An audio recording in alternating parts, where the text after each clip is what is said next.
Okay, so the goal of this video is to talk about emails and sending me one so that I can add you to groups, talking about how to log into your school email, talking about blogs, your Z Drive, and then hand in folders as a place to go and hand things in.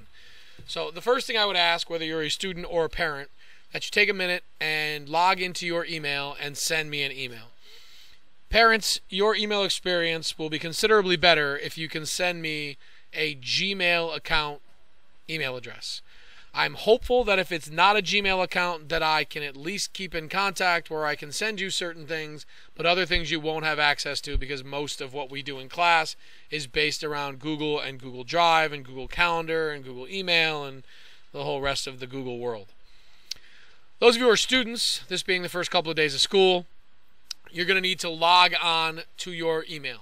If you haven't done it before, even though you most likely should have, if you go to email on the district website, so email G Suite, you'll go to, and now mine's going to automatically talk about me because I've been on here before, but if I go to here where I said choose an account, I can see my account or I can add another. If yours hasn't been added, you'll go to add another. You're going to type in whatever yours is, and again, it would not be at averillpark.k12.ny.us. Yours now are at apcsd.org. So going back to all of that, I hope here. So if I just type in, create an account, no. Oh, I can go back. There he goes. So I'm right here. So I'm going to click on mine. I'm going to type in my password. Hit enter. Your password, more times than not, is your lunch pin times 2. But I don't know for sure that that'll be the case. When you get to your email, you'll see an email from me. At least students, you should see it from me. One is blog1, block1. And, well, depending on your block, this just happens to be block1. But you'll see one about block1. And then you'll also see some invitations to calendars and drives, and I'll talk more about that later. The blog part, blogs are something that we do in class. I email them to you. There are 5 due every quarter. So every 2 weeks one is due. They're on the calendar. So go to my calendar so you can kind of see where that might be. So I'm going to open this over here just for a second. So if you go to calendar, and I'm going to show you how to navigate your calendar, but if I go to your class, so this happens to be IED, you can see on the IED calendar that I'll share with the IED people, or the POE calendar that I'll share with the POE people, the blog due dates are on here. So like for example, blog 4 is due on October 26th, and you can see that because there it is. If you look back, blog 1 is due on September 14th. Again, this is for 2018, so you can't trust these dates. You're going to have to go look them up yourself, but that's not too much of it. So those blogs are there for you to look at. When you're ready to fill it out, so every 2 weeks a blog is due, roughly. It's not an exact science, but roughly every 2 weeks they're due. You go to your email, it's blog 1, and it says block 1. Again, it's going to be specific to your block, but if I have you block 1, this would count for you. If you go to fill out form, there's a part here with an article. If I click on the article, it's going to bring up something interesting. So here's look at what they're building in Ground Zero in New York City. Lots of times at the beginning of the year, I'll do something Ground Zero based on the fact that September 11th was around that time of the year. But so you'll read about all of this, and then you're going to come back in and you're going to type 5 sentences, and it says it exactly in here. Type your first and last name. So the first thing I'm going to type in is Mr. Duff, and then I'm going to start typing in 5 sentences. 5 sentences about what you read. The goal of those sentences is to express your thoughts on what you just wrote. I very loosely read what you wrote to the point where I barely read it. I basically just peruse it to make sure that it's on topic and that it's appropriate. It needs to be exactly 5 sentences. If it's 4 or 6, you'll lose 20 points. If it's 3 or 7, you'll lose 40 points, and so on and so forth. None of those sentences should be, I really liked this blog. Right? It's kind of obvious that you did or didn't. That should come out through your 5 sentences. Take the time to type a 5-sentence paragraph about what you feel happened. So whatever, sentence 1, sentence 2, sentence 3, sentence 4, sentence 5. They do not need to be entered every single time, but just as an example. Before you plug in what you're going to do, you want to make sure you hit send me a copy of my response. And then the other thing that I would do is I would take out my phone and take a picture of exactly this screen with my blog entry, and I would make sure that I can see the time and date in the bottom right-hand corner so that if anybody ever questions whether or not it was submitted, you can prove it was. Just a suggestion, but once you hit submit, your article will go through. You can edit your response or submit another response. If I go to edit my response, I can see mine here, so there it is. So again, I know that I did it. And most likely, if I go to my email right now, I'm not sure why it didn't send it to me, but it should have. And sometimes it doesn't send the copy that it should send, but it should. It's kind of stalled right now, so hopefully it is coming in, but I'm not sure. So that's your blog. The other one you'll see from me is an invitation to see a drive that I shared with you. At bare minimum, you'll get an IED drive or POE or whatever class you might be in. You'll get a 8A B-Day calendar, and you'll also, excuse me, not an 8A B-Day calendar. You'll get one about the blogs to make sure you have access to them if something ever happened, and you'll have access to a videos folder. Those are just things that you'll, me sharing with them to you is me giving you access to them on the calendar. For example, if we were in the calendar right now, and I was on the IED part, so something that we might have done, intro stuff here, there are a whole bunch of assignments.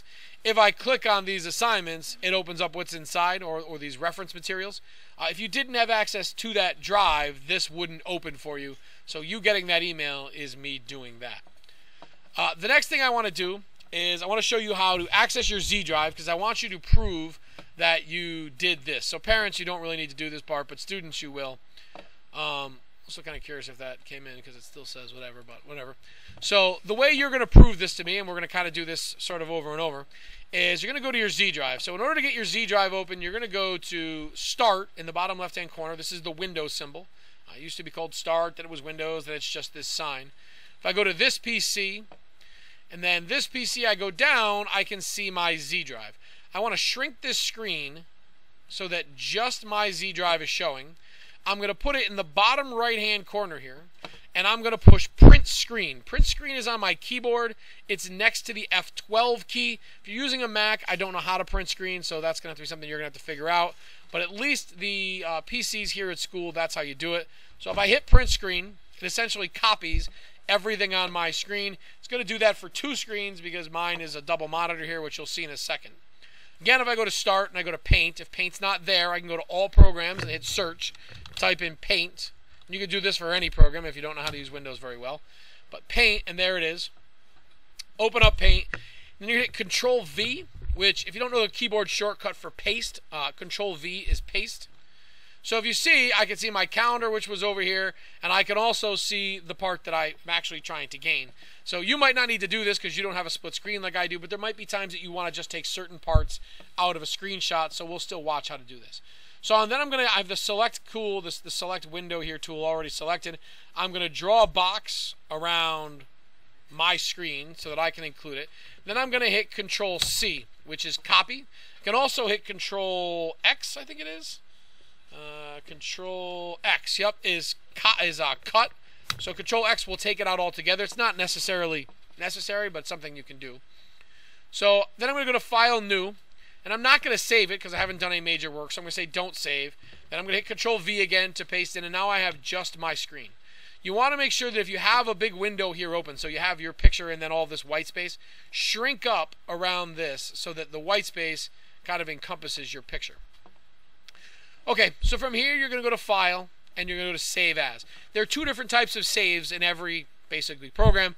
Save As is where you're going to save something and have an opportunity to give it a new name. Save is when you've already had a program running and that you would just save so you can save like on top of it. So if I name something, whatever, I'll give you the example in a second here. So if I hit save, I'm going to name this anything for now. So I'm just going to name it Mr. Duff, I guess. You can name it whatever you want because you're going to rename it later. And then I have to save it to my network folder. So I have to browse to that place. So once again, I'm going to go to this PC. I come down here to my Z drive. Right, there's my Z. Duff M is me. Yours is going to be whatever your school year is, and then your name, and then your last initial. So Duff M, and now I'm inside of my Z drive. So I'm going to say save. And then if I go to my Z drive, I want to make sure when I did that too, when you go to File, Save As, it should already come up, but save it as a .png. We'll talk more about file extensions at some point, but .png is a type of picture file format, so that it will open up in picture viewing type of software like Paint or like Microsoft Picture Viewer or other types. So I'm going to save this again. I did save it, sorry. I'm going to go back to my Z drive now, and I'm going to open this up big so I can actually see it. And here's another nice little Windows tool, Windows trick. If I take my screen and I hold my mouse down so I can drag it, and if I pull it directly into the side of a monitor, it will automatically split the screen with that. You should try this. It's a good trick to learn. Again, if you grab it and you pull hard to the left and you let go while into the boundary here, it will do that. So if I go into DuffM, I can now see my picture. It's called Mr. Duff. I can take it and I can open it up, and there is my blog post. Now I want to hand this in. All right, I've done this thing that I want to do, and I want to hand it in. Whenever you're saving anything, you want to save things to your network folder. You want to make sure that the version of the thing that you have, the most up-to-date version, is in your network folder. I'm going to show you where the hand-in folder is now, but just remember this idea. So if I go to Windows again, I go to this PC, I'm going to do the same thing. I'm going to pull it hard to the left here, and I'm going to drag it out here on the right side. I can't drag it to the right. You could have just dragged it to the right, but because, see, mine is a split screen, I kind of lose part of it. So because mine is that way, I have to drag it left, but you could have dragged it right. So go to DuffM again. Inside of your network folder, I'm going to go to one of you guys because, just because. So let's see if I can get ready to go. If I go to one of your network folders, so this just happens to be the kids that I have in class this year, we'll go to Sean Malenfant. Why not? And inside of that network folder, there should be a file. It's got a little shortcut icon. Whenever you see like a little arrow next to the file, that means it's a shortcut. It means it's going to take you someplace else, someplace that isn't like it isn't the very next folder. So I have a place called Shortcut to IED set up. So you'll see this. If you double click on it, there's then a file called Hand-In. You're going to go to your block. I happen to be working with my Block 2 students right now, so I'll go to Block 2. Actually, I think I might have to go to Block 8 for how I set this up. So I have to go to Block 8.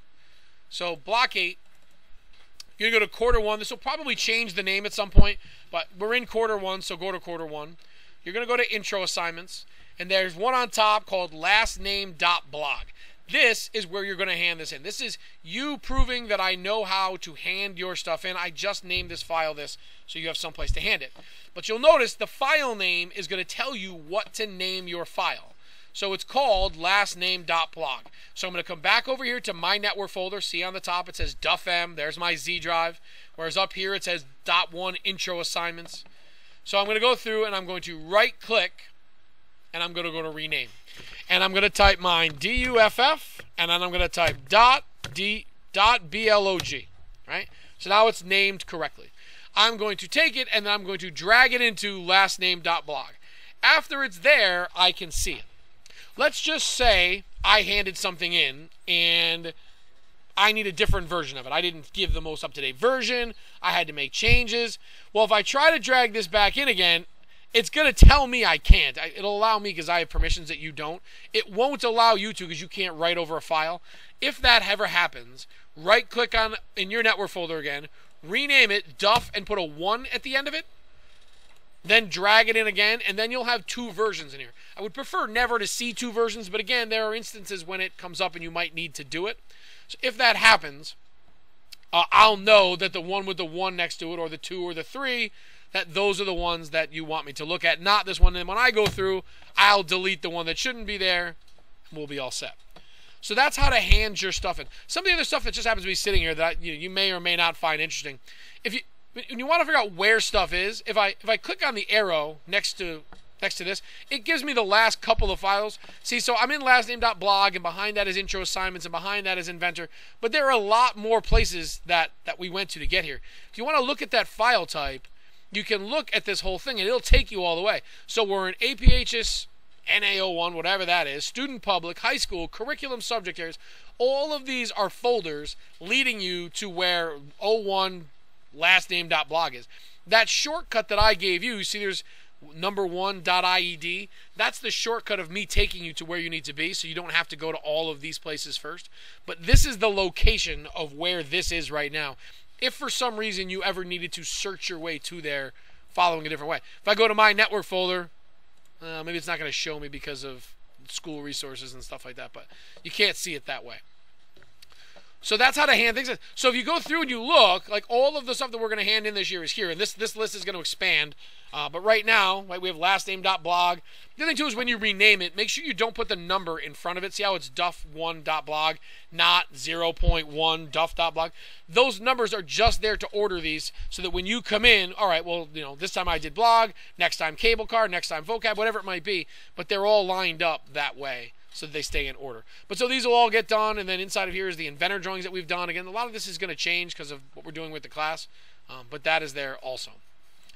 Let me just make sure that covers the most of what we needed to know. Yep, paint file, drag it in. That should cover a lot of basics for where to go for the hand-in file, right? How to access your Z drive. Make sure that, you know, we didn't say this in the very beginning, and I should have. But make sure that you send me an email. When you first get your email open for the day, make sure that you go to your email, that you hit compose, you type in duffm, and you'll see I should pop up, but if not, it's this whole thing. Type your name or your name and your child's name. So if I just type in, I'll do it like this. Mr. Duff, sorry, Matthew Duff, and then I don't know, my son's name is Brendan, so I'll type in Brendan Duff so that I know who you are, and that's all you need to send, and then just hit send, and then I'll get that, and that'll make it easier for me to add you to groups. So make sure that gets done too. We might have missed that in the beginning, but that should cover the majority of what needs to get done. If you have any questions, obviously come up and ask, but otherwise, we'll talk to you soon.